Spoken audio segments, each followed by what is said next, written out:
Bafana head coach Hugo has come under fire from Manqoba Mngqithi's agent, Manqoba, for criticizing Mngqithi's decision to bench key players Teboho Mokoena and Koliso Mudau at Sundowns. Mokoena and Mudau, once regular starters, have seen their playing time drastically reduced this season under Mngqithi.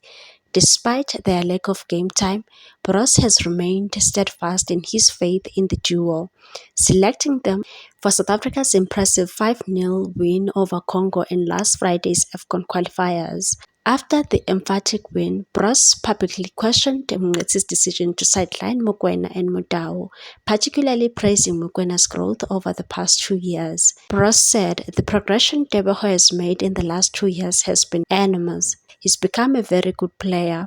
I know he was extra motivated today to show his coach at Sundowns that the decision not to play him was wrong. I have to accept and respect that decision, but I can't agree with it.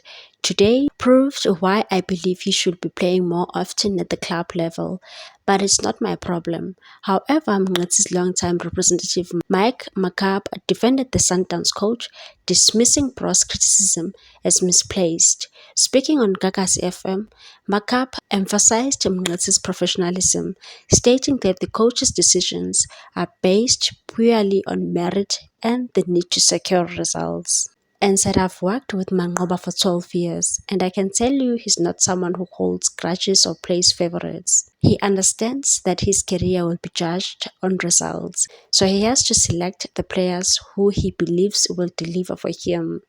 Manqoba went further, suggesting that Bros' public comments were inappropriate and unnecessary, and said, imagine if Jose Rivero, Orlando Pirates coach, publicly said he couldn't understand why Hugo Bros wasn't selecting Patrick Masangwani based on his club performances.